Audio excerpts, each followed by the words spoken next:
Why does peace always seem just out of reach? Why, even when life is going well, do you still feel a subtle restlessness deep inside? Why is it that no matter how much you try to relax, your mind refuses to settle? Welcome back to the channel. In today's video, we are going to explore a question that touches everyone at some point in life. Why is the heart never truly at peace? To guide us through this mystery, we turn to one of the greatest masters of Buddhist meditation, Ajahn Chah. His teachings don't just explain the problem, they offer a clear path out.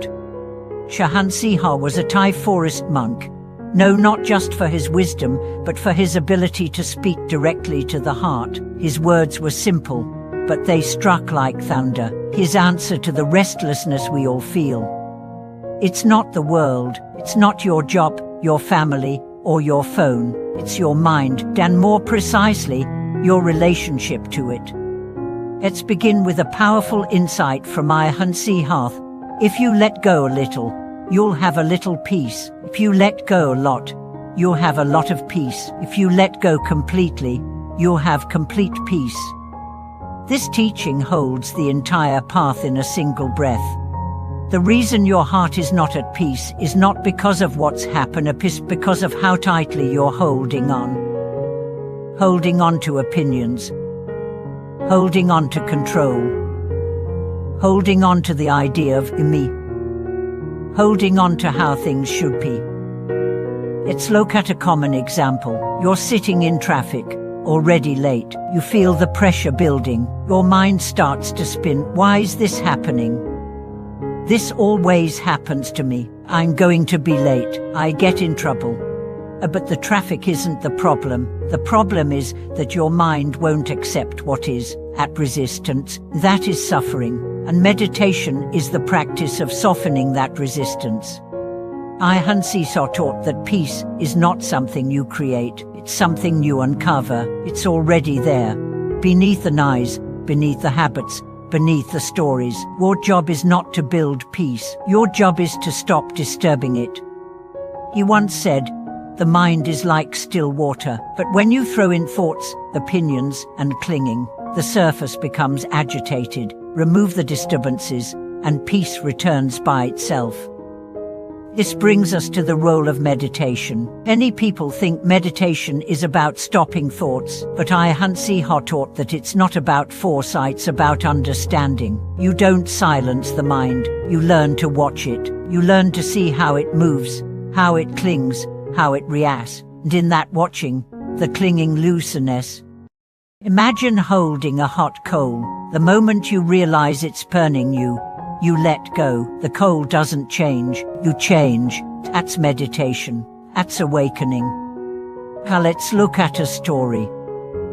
One day, a layperson came to Ajahn Chah and said, I've been meditating for years, but my mind is still full of thoughts. I can't make it quiet.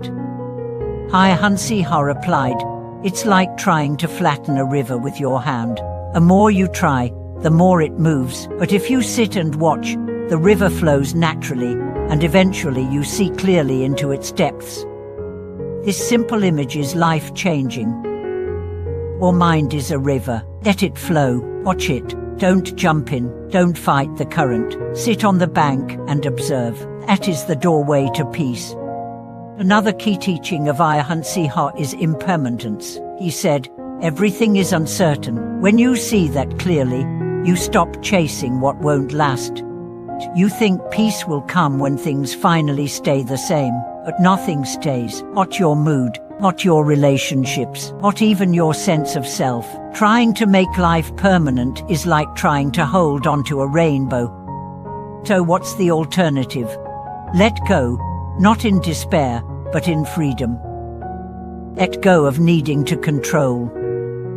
Let go of needing to understand everything. Let go of needing to be someone. Ajahn Chah was known for saying, it's like this. Whatever's happening, joy, sadness, boredom, fear, he would respond, it's like this. No resistance, no clinging, just clear seeing. Can you say that to your own experience? When anger rises, it's like this. When loneliness appears, it's like this. When peace arrives, it's like this. You don't need to escape the moment, you need to know it, and in that knowing, peace arises, and not because life became perfect, but because you stopped demanding that it be. This is what makes Ajahn Chah's wisdom so accessible. He doesn't ask you to change your life, he asks you to change your view. He once held up a glass and said, "To me, this glass is already broken. I enjoy it, use it, but I know it's temporary. One day it will fall and shatter. So when it does, I won't cry, Ole, because I saw the truth from the beginning." I imagine if you could see your job, your body, your loved ones, not with detachment, but with deep appreciation for their impermanence, you would stop clinging. You would start loving more deeply, more freely, and your heart would finally rest. Ajahn Chah didn't offer easy comfort. He offered truth, and truth, though sharp at first, cuts away the lies that keep us trapped. He said, "You suffer because you want the mind to be other than it is. But when you accept the mind as noisy, as restless, as fearful, you stop fighting it, and then it changes on its own." So, how do you begin? Not by mastering techniques, but by beginning now. Feel. Let go. And when you can't let go, notice that too. Peace is not a goal. It is the natural result of seeing clearly. Thank you for watching this video. If Ajahn Chah's words spoke to your heart today, I invite you to reflect on what you are still clinging to and whether it's bringing you peace or pain. Share your insights in the comments, like this video, subscribe to our channel, and remember, it's not about becoming better, it's about becoming free. Until next time, may your mind be still, your heart be open, and your life be guided by the wisdom of letting go.